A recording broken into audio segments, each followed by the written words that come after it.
Moving on, Hyderabad లో పలు ప్రాంతాల్లో భారీ వర్షం కురుస్తుంది. Rayadurgam, Gachibowli, Manikonda, Banjara hills, jubilee hills, పంజగుట్టలో భారీ వర్షంతో రహదారులన్నీ జలమయమయ్యాయి. పలు ప్రాంతాల్లో ట్రాఫిక్ జామ్ కూడా అవుతున్నాయి. దీంతో వాహనదారులు ఇబ్బందులు ఎదుర్కొంటున్నారు.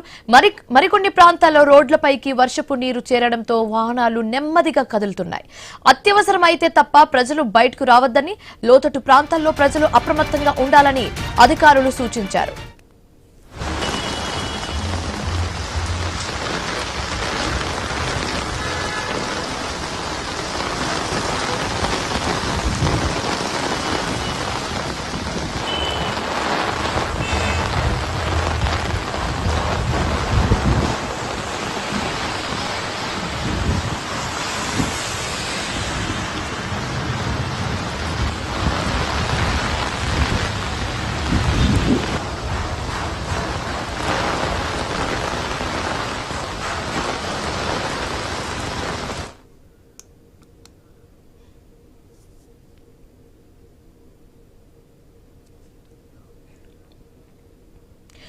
హైదరాబాద్ లో పలు ప్రాంతాల్లో భారీ వర్షం కురుస్తుంది. Rayadurgam, Gachibowli, Manikonda, Banjara hills, jubilee hills, పంజగుట్టలో భారీ వర్షంతో రహదారులన్నీ జలమయమయ్యాయి. పలు ప్రాంతాల్లో ట్రాఫిక్ జామ్ అయింది. దీంతో వాహనదారులు ఇబ్బందులు ఎదుర్కొంటున్నారు.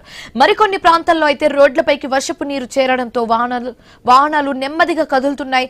అత్యవసరం అయితే తప్ప ప్రజలు బయటకు రావద్దని, లోతట్టు ప్రాంతాల్లో ప్రజలు మరీ అప్రమత్తంగా ఉండాలని అధికారులు సజెస్ట్ చేస్తున్నారు. కంప్లీట్ డీటెయిల్స్ మా కరెస్పాండెంట్ పవన్ కళ్యాణ్ అందిస్తారు ఫోన్ ద్వారా. పవన్ కళ్యాణ్, అసలు తెలంగాణ వ్యాప్తంగా కూడా ఏ విధమైన వాతావరణం ఉండబోతుంది? కంప్లీట్ డీటెయిల్స్ ఏంటి?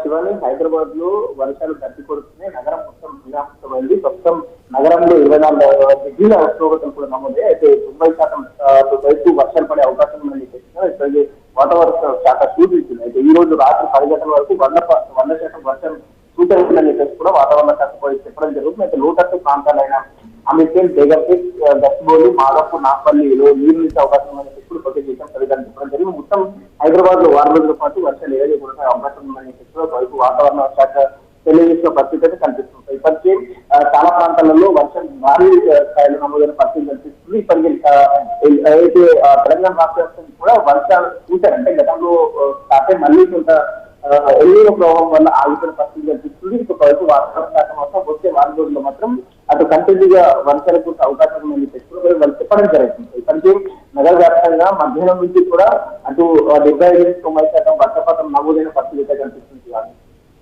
Thanks for the updates, Pawan Kalyan.